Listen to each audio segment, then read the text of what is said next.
7h, 10h sur Radio Courtoisie, suivez la ligne droite. Bonjour Stanislas Rigaud. Bonjour Maud. Vous êtes candidat aux européennes en 6e position sur la liste de Marion Maréchal. Sur le fil de l'éligibilité, est-ce que les sondages vous inquiètent, Stanislas ? Non, ils ne m'inquiètent pas parce qu'il y a deux choses à prendre en compte dans ces sondages. La première chose, c'est qu'ils sont stables depuis maintenant plusieurs mois. Et la deuxième chose, c'est que nous avons une certitude de vote qui paraît importante. Et c'est vrai que c'est une élection qui va se jouer à la mobilisation, où malheureusement il y a beaucoup d'abstention, mais c'est une élection qui va jouer avec des bases solides ou non. Et moi j'ai le bon espoir que notre électorat, que notre base, que nos militants, nos sympathisants aient bien compris l'enjeu de ces européennes et aillent voter. Et puis, accessoirement, il reste encore à peu près une semaine tout juste d'ailleurs de campagne, pour convaincre encore des personnes qui hésitent. Moi dans mon entourage, je le vois, j'ai beaucoup de personnes qui voient les trois listes de droite et se disent ouais, pourquoi pas voter Bardella, il est haut dans les sondages, Bellamy il est quand même sympathique mine de rien. Et donc on a une semaine pour dire à tous ces gens-là que le vote utile, ce n'est pas un vote de calcul, mais c'est un vote de conviction. Et c'est aussi pour ça que je suis là ce matin, pour essayer de convaincre le plus de monde possible de voter pour nous. Alors vous l'avez dit, le scrutin a lieu dans une semaine. Nous avons eu le temps d'accueillir sur Radio Courtoisie un certain nombre de candidats, LR, RN, Reconquête. Tous axent leur campagne quasiment sur le retour des nations, sur l'enjeu civilisationnel européen. Qu'est-ce qui vous différencie vraiment des Républicains et du Rassemblement national ? Alors les deux partis ne sont pas exactement les mêmes, donc il y a des différences qui sont communes avec les deux et qui sont un peu différentes après. La première, c'est je crois que nous sommes les seuls à avoir pris la mesure de la menace de l'islamisation de l'Europe. On l'a vu d'ailleurs dans tous les débats passés sur les grandes chaînes de télévision, sur les interviews politiques des têtes de liste. La seule qui a abordé le sujet de l'islamisation, c'est Marion Maréchal. C'est Éric Zemmour et ce depuis maintenant plusieurs années. Ce qui est intéressant là-dedans, c'est que il y a évidemment le sujet de l'immigration qui est extrêmement important, mais l'une des plus grandes conséquences de l'immigration, c'est l'islamisation des pays dans lesquels cette immigration arrive. Il y a évidemment le sujet de la sécurité, le sujet économique, mais le sujet de l'islamisation est important parce que quand on a une perte d'identité dans notre pays, qui est liée pour le coup à une politique gauchiste ou wokiste, on appelle ça comme on veut depuis des années, mais qu'en plus de cela, il y a une accélération de changement de population qui est liée à une religion qui a pour but la conquête des pays dans lesquels elle se trouve, il y a évidemment un sujet. Deuxième aspect, il y a, je crois, la question justement des valeurs de ces civilisations, sur les questions de société. La GPA, l'euthanasie, évidemment la constitution de l'IVG, etc. Le seul mouvement qui a une unité totale au sein de ses membres, c'est Reconquête. Je vous prends un exemple, je n'ai rien contre, mais un député comme Odoul, qui est porte-parole du Rassemblement national, quand lui, sur France Culture, dit qu'il y a un débat au sein du Rassemblement national sur la GPA, moi, ça me pose question. Quand sur la constitutionnalisation de l'IVG, on a François Bayrou, qui n'est quand même pas un modèle d'extrémisme et pas non plus un catholique intégriste qui passe plus de vie avec des sacristains qu'autre chose, qui dit que c'est une aberration de le constitutionnaliser et que le RN vote d'un seul homme quasiment pour cette mesure, ça interroge. Et quand, de l'autre côté, au niveau des Républicains, on a en réalité non pas un mouvement politique unitaire, mais une espèce d'équipe qui reste en fonction de ses petits intérêts du moment dans ce parti pour essayer d'avoir telle ou telle position, tel ou tel poste, tel ou tel avantage, ça interroge aussi. François-Xavier Bellamy comme Jordan Bardella sont des personnes de talent, là n'est pas le sujet, ce sont des personnes qui je crois ont des convictions, mais à un moment donné, il ne faut pas regarder la tête de liste, c'est un scrutin proportionnel, mais c'est un scrutin de liste. C'est-à-dire que quand vous allez voter pour le Rassemblement national, Reconquête ou les Républicains, vous ne votez pas simplement pour la tête de liste, mais vous votez pour les 80 personnes derrière. Je vous invite donc à faire deux choses, à lire les programmes et à regarder qui sont sur les listes.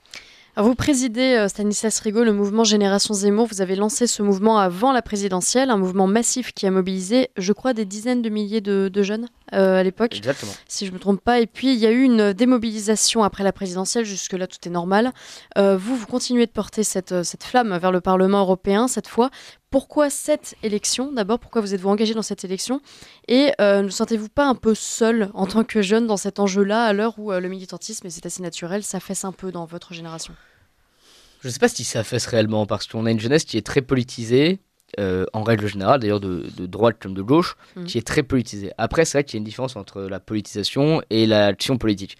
Moi, je considère que justement, la politisation ne doit pas s'arrêter à des commentaires sur TikTok, Instagram ou Twitter, mais qu'elle doit passer par des actes concrets. C'est ce que j'essaie de faire à mon échelle. Au niveau de notre mouvement Génération Zemmour, vous l'avez dit, il y a eu un engouement absolument incroyable, et je crois que de mémoire politique, aucun mouvement aussi peu de temps jeune n'a été aussi fort et aussi puissant. Il est encore extrêmement important. J'étais hier dans le 77, j'étais hier avec des militants jeunes. Ils sont encore en nombre, notamment par rapport aux autres partis politiques. Moi, les personnes qui m'entourent sont des personnes très jeunes. Les gens avec qui je travaille sont des personnes très jeunes, qui ont à mon âge ou un peu plus jeunes. Et puis, on a quand même une liste où Sarah Knafo comme Marion Maréchal appartiennent à une génération assez jeune. Il est toujours délicat et mal élevé de donner des âges, notamment pour des jeunes femmes. Mais elles sont encore très jeunes et je crois que c'est quand même une chance formidable. Et puis après, surtout, si moi je m'engage et que je fais campagne et que je suis là chez vous ce matin, que je serai en déplacement pour les 5 prochains jours, que je ferai tout pour intéresser les gens à cette élection, c'est parce que les enjeux de civilisation dont nous venons de parler, les enjeux de changement au niveau de l'intelligence artificielle, de l'écologie, de la sécurité, de la souveraineté de notre pays, ils vont nous toucher directement. C'est-à-dire que je crois qu'il y a un triple enjeu pour les différentes générations. Pour la nôtre, c'est de savoir dans quel monde nous vivrons demain. Pour la génération du dessus, c'est de savoir s'ils pourront articuler 2 générations et 2 mondes qu'ils ont connus. Et la troisième, un peu plus âgée encore, c'est de savoir quel monde ils vont laisser à leurs enfants et petits-enfants. Certains ont eu la chance de vivre dans un pays prospère, un pays où la sécurité régnait. D'ailleurs, c'est pour ça que beaucoup de personnes dites âgées se réveillent enfin sur la situation parce qu'ils ont vu le changement. Mais il faut qu'ils soient conscients qu'ils vont laisser à leurs enfants un pays. Et dans quel état veulent-ils laisser le pays? Donc voilà, je crois que ces 3 générations ont des enjeux différents, mais qui à la fin se retrouvent tous, à savoir quel pays pour demain. Mais vous pensez que les Français, les jeunes en particulier, se sentent vraiment concernés par l'enjeu civilisationnel? Oui, je crois. Est-ce qu'ils ont conscience vraiment de l'impact, en gros, de l'immigration en particulier? Je crois parce que... Non. Après, vous savez, peut-être qu'ils ne le formulent pas de la même façon qu'Éric Zemmour ou Marion Maréchal, peut-être qu'ils sont simplement scotchés devant le réel. Mais moi, mon travail et le travail de reconquête d'Éric Zemmour et de Marion, il est justement de mettre des mots sur ce qu'ils ressentent. Mais moi... Quand on voit ce qui s'est passé à Crépol, quand on voit ce qui s'est passé encore une semaine dans un petit village où des jeunes ont été attaqués parce que des racailles n'ont pas pu rentrer dans cette soirée, qui ressemble énormément à Crépol. Les gens le voient, et d'ailleurs c'est assez amusant, et vous avez l'occasion, j'imagine, de sortir dans votre vie personnelle, moi je le fais aussi également, c'est quand on croise des personnes qui nous traitent d'extrémistes, etc., mais qu'on leur pose les idées une par une, les idées d'Éric Zemmour et de Reconquête. En réalité, ils sont d'accord, ils s'en rendent bien compte. Moi, je connais pas une personne aujourd'hui qui ne connaît pas une personne qui s'est fait agresser. Je connais pas une personne qui ne se pose pas la question en rentrant de soirée s'il va se faire agresser. Je connais pas une personne qui ne parle pas d'une ligne de transport qu'elle prend le matin en disant ah oui, c'est quand même un peu craignos. Et puis à chaque fois qu'on pose la question, notamment, c'est de dire et quel est le lien en général entre ces craintes et ta réalité? Généralement, et en général, l'immigration vient très vite. Et puis, pardon, en un mot, la question sur les questions sociétales notamment et la perte d'identité, je vous prends 2 exemples. Le premier exemple, c'est dans les écoles où les gens commencent quand même à comprendre que faire venir des drag queens pour des enfants de 3 ans, qu'on soit plutôt ouvert d'esprit ou non, c'est problématique. Et deuxième exemple, je vois quand même une génération qui se réveille, je l'ai vu à la génération Zemmour, mais d'un point de vue non politique, aller au JMJ ou aller au pèlerinage de Chartres, on voit quand même qu'il y a une jeunesse en soif de transcendance et d'identité qui existe. Alors hier avait lieu une manifestation des habitants du 16e arrondissement pour s'opposer à un projet de transformation d'un hôpital en centre d'accueil pour migrants. Le maire lui-même du 16e arrondissement a affirmé avoir découvert ce projet sur les réseaux sociaux sans réelle possibilité de s'y opposer. Marion Maréchal était présente à ce rassemblement. A-t-on vraiment encore le pouvoir de s'opposer à cette machine migratoire infernale, on va nommer les choses comme ça, qui va jusqu'à réquisitionner nos hôpitaux? Oui, je crois qu'on en a encore le pouvoir, mais c'est une question de volonté. Vous voyez, la seule tête de liste qui s'est rendue sur le terrain pour le 16e arrondissement, c'est Marion Maréchal. Et je précise que c'était une manifestation apolitique.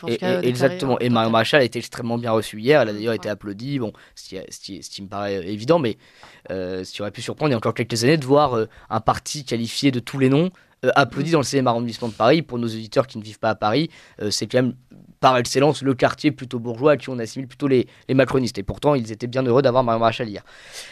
Oui, et on en a encore la possibilité, encore faut-il avoir de la volonté. Et je crois que Reconquête n'en manque pas. Et d'ailleurs, et c'est intéressant de le dire, l'an passé, il n'y avait pas d'élection. L'an passé, il n'y avait pas d'élus chez Reconquête, puisque nous n'avons pas eu cette chance, ou nous n'avons pas réussi à en obtenir.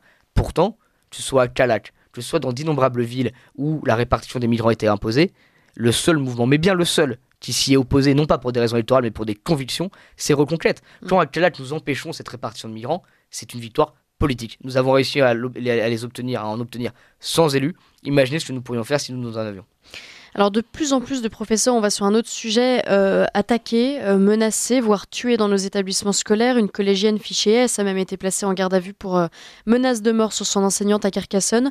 Quand vous entendez ça, Stanislas Rigaud, vous vous dites qu'on a définitivement perdu la main sur l'école, au-delà même du niveau scolaire? Parce qu'on pourrait aussi en parler du niveau scolaire. Oui, c'est ce que je voulais dire. Le problème de l'école, c'est qu'il y a un triple enjeu, voire peut-être plus, mais il y a le sujet évidemment du niveau qui est affligeant, la question de la sécurité, la question évidemment de l'idéologie progressiste à outrance.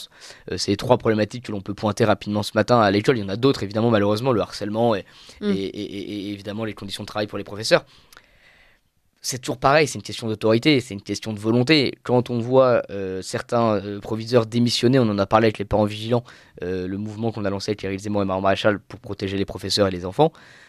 Quand on voit certains proviseurs sont obligés de démissionner par manque de soutien de la hiérarchie, ça pose question. Mais quand on a tendance à toujours excuser les agresseurs, quand on a toujours l'envie d'expliquer plutôt que de sanctionner, évidemment qu'à un moment donné ça pose problème. Mais c'est toujours pareil.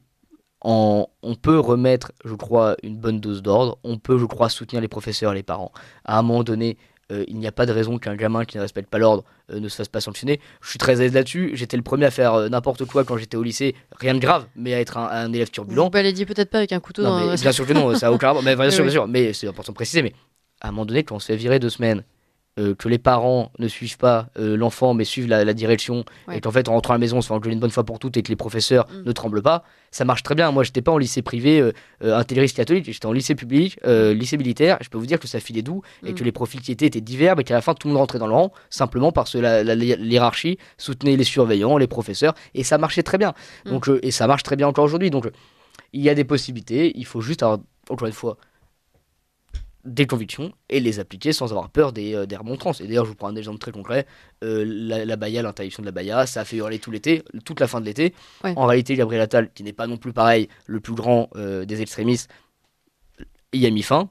Dans quelle mesure? On le saura plus tard. Je pense qu'il y a mais il a carrément parlé d'islamisation de l'école, et il a utilisé les mots. Il a utilisé les mots, il a même parlé, il n'y a pas longtemps, de sauvagement comme Gérald Darmanin, etc. Il a parlé de la charia. Oui, absolument. Mais c'est-à-dire que Gabriel Attal, il y a eu des levées de boucliers de la part de l'extrême gauche.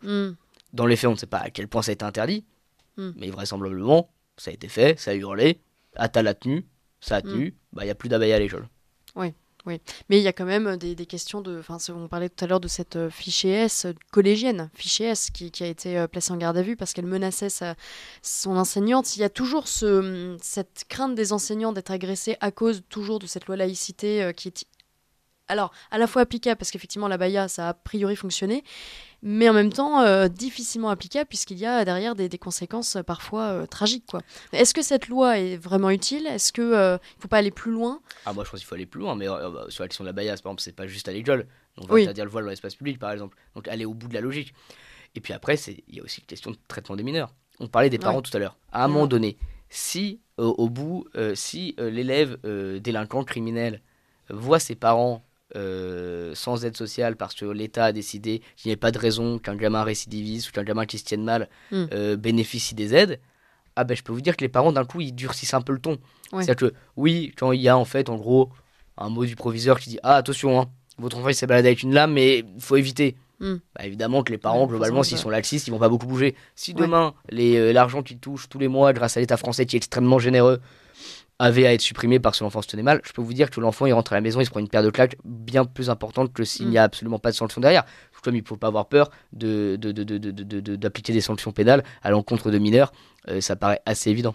On recevait Robert Ménard tout à l'heure dans la matinale, bien courageux, de Béziers, qui a adressé son soutien à François Xavier, mais c'est pas tellement le sujet. Il a instauré un couvre-feu il y a quelques semaines pour empêcher les mineurs de moins de 13 ans de sortir après une certaine heure, 23h je crois. Ça, c'est une initiative que vous saluez? Bien sûr. Sur le principe, c'est quand même dingue d'arriver dans un pays où on est obligé de mettre des couvre-feux. Moi, sur le principe, je trouve ça fou.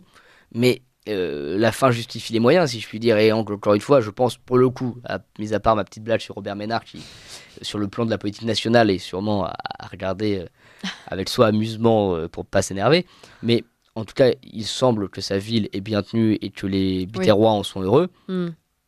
Il connaît son terrain, monsieur Ménard, et il voit qu'il y a des solutions à mettre en place. Et encore une fois, si ça doit passer par un couvre-feu pour les mineurs, eh ben ça passera par le couvre-feu pour les mineurs. Si c'est la solution pour que ça rentre dans l'ordre, évidemment pas de façon définitive, mais pour faire comprendre aux parents et aux enfants qu'en fait non, la vie, c'est la ville, c'est pas la jungle, et ben on passera par là. Et encore une fois, s'il faut ces mesures-là très fortes, faisons-le. S'il faut par exemple en Nouvelle-Calédonie ou dans d'autres endroits envoyer l'armée, machin en parlait si la situation avait à s'envenimer, et ben il faut le faire. On s'en réjouit pas.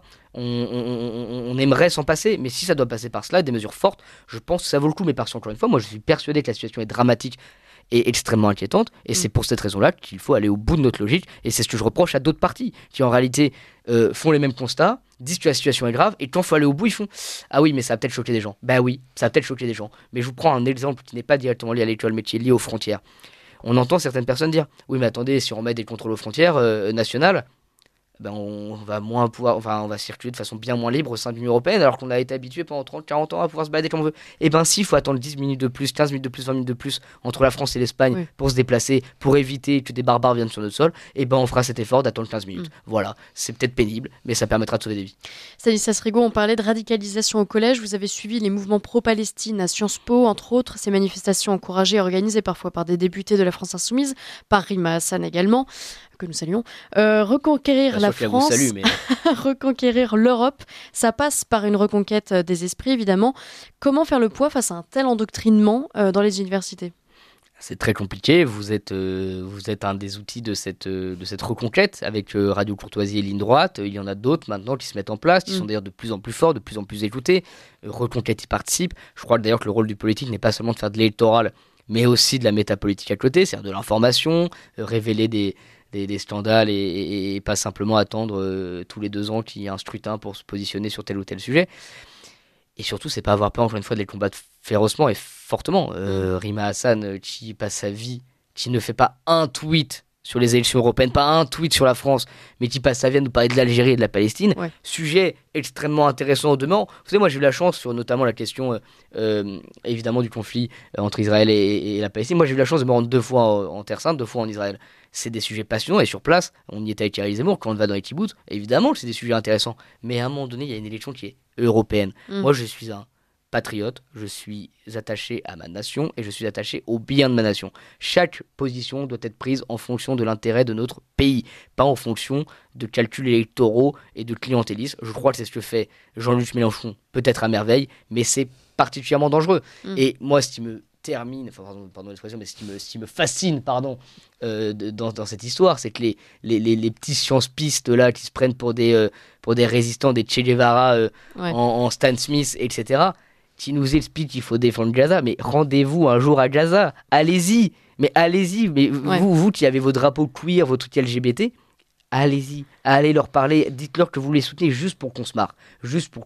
À un moment donné, on a le droit d'être indigné, et je le suis, indigné, en tout cas d'être évidemment frappé, choqué par les frappes de Rafah et être triste pour les victimes.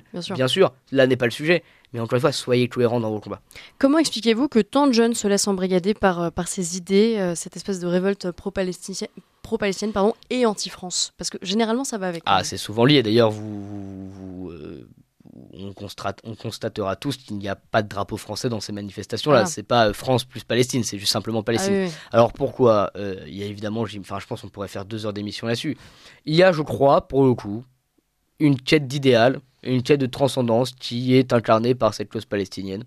Je pense que les jeunes ont besoin de combats, de grands combats, d'idéaux. Je pense que c'est ce qui manque d'ailleurs dans ce pays. C'est pour ça que l'effacement notamment de certaines valeurs dans notre pays, la destruction de notre histoire y a contribué. Je crois qu'on ferait bien de rendre un peu de sacré, remettre un peu de sacré dans la vie politique française pour intéresser les jeunes à tout cela. Deuxièmement, il y a évidemment un effet de mode. Vous voyez, moi je me souviens d'un interview, alors elle est même pas très jeune, mais Mathilde Panot, à qui on demande où est le Jourdain, et en fait elle est pas à l'aise sur le sujet parce que en fait c'est bien de parler d'Israël et de Palestine, mais bon, savent-ils encore savent-ils où se situe la zone. Troisièmement, il y a évidemment une très forte complaisance médiatique à leur égard. On parlait hors antenne tout à l'heure de Rima Hassan. Honnêtement, ce qu'elle fait là, je ferais 1/10 de ce qu'elle fait sur les réseaux sociaux, mais je pense que mon compte serait sauté, que je serais convoqué, etc., etc. Elle est quand même globalement en train d'appeler à la prise de l'Elysée ou de la tour TF1, mais je sais pas dans quel monde vivent ces gens. Mais encore une fois, Madame Hassan, si déjà elle déteste le pays, qu'elle rentre qu'elle se rende dans un autre pays, qu'elle aille voir en Algérie, ça se passe mieux, etc., etc. Et puis deuxièmement, parler un peu des préoccupations des Français. Je crois que la question des Français, c'est leur sécurité, c'est leur pouvoir d'achat, c'est leur paix d'identité, c'est comment nous allons vivre demain dans une société qui bouge à vitesse de grand V. C'est ça le sujet. C'est pas de savoir si Madame Hassan se prend pour super ou résistante. Voilà. Vous avez la référence. J'ai la ref. Voilà. Ça m'étonne pas, c'est pour ça que je me ferme avec vous. Stanislas Rigaud, une semaine avant le scrutin, quelle est la stratégie de reconquête là pour alors déjà maintenir le niveau, vous l'avez dit, il se maintient depuis un petit moment. Vous êtes 7-8% là des intentions de vote La moyenne, c'est ça, exactement. C'est Ouais. une moyenne de entre 6, 7 et 8%. C'est vrai qu'en fonction des instituts, ça bouge un petit peu. La stratégie, elle est assez simple en réalité. C'est de faire comme on fait depuis maintenant 3 ans avec Éric Zemmour et Reconquête. Nous, on ne privilégie pas la tactique, on privilégie les convictions et l'idéologie. On va continuer de marteler nos idées, on va continuer de marteler ce qu'est le scrutin des européennes. On sera partout. Marion Maréchal est encore ce matin sur une chaîne concurrente pour s'exprimer. Nous serons en meeting demain à Valence avec Éric Zemmour. Nous serons mercredi prochain avec Marion Maréchal et Éric Zemmour à Nice pour un meeting. Nous serons partout, partout, sur le terrain avec nos militants, nos sympathisants pour convaincre. On a la chance, et c'est une chance absolument incroyable, de ne pas simplement être 81 sur la liste, mais en réalité d'être poussé par un parti de 100 000 personnes qui se sont engagés pour leurs convictions, pour défendre le pays. Et ces personnages, je les remercie, parce que sans elles, nous ne pourrions pas faire tout ça. Et en tout cas, je pense, et j'espère, et j'en suis même persuadé, qu'elles nous aideront à faire la différence et à envoyer des élus, le plus d'élus possible au Parlement européen, parce que je crois que les Français ont besoin d'être défendus par des personnes qui ne lâcheront rien. On peut faire des critiques à Éric Zemmour et Marion Maréchal, sûrement, mais je pense qu'il y a une seule chose que chaque Français se doit de reconnaître chez ces deux personnalités, et globalement sur notre liste, c'est que ça ne recule pas et ça ne baisse pas les yeux. Et je vous prends pour ça un exemple, moi qui m'a beaucoup frappé ces 2 dernières années, c'est l'affaire Lola. Et bien l'affaire Lola, le seul mouvement qui n'a pas reculé, qui ne s'est pas excusé de défendre une gamine de 12 ans butée par une OQTF qui n'aurait jamais dû être sur notre sol, c'est Reconquête. Et bien moi, c'est pour cette raison-là, pour les quelques jours qui nous restent avant le scrutin du 9 juin, je vais me battre, et on va se battre tous ensemble pour envoyer un message fort, non pas à Emmanuel Macron, mais aux Français et aux ennemis de la France, à ces personnes qui sont plus du parti de l'étranger que du parti des Français. Ça c'est dit. Dernière question, Stanislas Rigaud, que l'on pose à tous les candidats aux européennes. Quelle est votre définition de la civilisation européenne ? Alors, il y a ceux qui vont répondre ce qui a été successivement. Allez-y. Non, je crois que malheureusement, la citation à laquelle nous faisons référence est assez juste. Je crois que c'est évidemment un héritage romain et grec. Je crois que c'est évidemment lié à une renaissance florissante, notamment en Italie et en France. Et puis c'est aussi un continent qui a été marqué par 2 guerres mondiales. C'est un continent qui est le vieux continent, comme on l'appelle, et qui se retrouve confronté aux grands sujets du XXIe siècle. C'est l'émergence évidemment des pays d'Asie qui prospèrent petit à petit. C'est le bloc américain qui continue de se maintenir. Et nous, c'est de savoir que fait-on demain. J'étais la semaine dernière, il y a 2 semaines, à Madrid avec les jeunes de CR, donc c'est 17 nationalités. Il y avait des jeunes espagnols, italiens, etc. Et en fait, là où j'ai compris qu'on avait des points communs, c'est quand même sur cette identité, notamment chrétienne. Où c'est vrai qu'en parlant avec eux, en discutant avec eux, on avait la même fascination pour cet héritage. Et on avait cette même volonté de le préserver. Parce que, même si le terme conservateur est juste, il n'est pas suffisant. Parce qu'on n'est pas une génération de rabougris. La génération qui se lève en Europe, partout, encore une fois en Italie, en Hongrie, en Espagne et ici en France, en réalité, elle ne regarde pas vers l'arrière, elle ne regarde pas vers le passé. Elle s'en inspire, mais elle veut créer et elle veut assurer sa propre prospérité et de nouveau permettre à l'Europe de créer des grandes choses. Et il faut s'interroger sur cette chose. Depuis combien de temps n'avons-nous pas innové et permis de rayonner partout dans le monde ? Il y a eu des projets, quelques-uns, mais depuis combien de temps l'Europe n'a-t-elle pas inspiré le monde ? Et je crois que notre génération, c'est son défi, c'est de préserver notre civilisation, mais c'est de la faire de nouveau rayonner, et que dans 50, 60, 70 ans, 80 ans, un siècle, on se dise, cette génération-là, qui vous a succédé, a réussi à créer de grandes choses, de belles choses, pour le bien et le beau, et je pense que c'est ce à quoi nous allons nous atteler, notamment à partir du 9 juin, quand nous aurons des élus au Parlement européen. Merci beaucoup, Stanislas. Merci à vous, Maud. Vous n'avez pas parlé d'héritage judéo-chrétien, je suis très déçue. Oui, bah évidemment, c'est aussi lié, bien sûr, mais il y a tellement de choses à dire. C'est un terme tellement controversé, judéo-chrétien. Oui, il y a des poncifs. Oui. Merci beaucoup, Stanislas Rigaud. Je rappelle que vous êtes président et fondateur de Génération Zemmour et que vous êtes candidat en 6e position sur la liste de Marion Maréchal aux élections européennes. Merci d'avoir accepté notre invitation. Maud. À bientôt et bonne fin de campagne. Merci.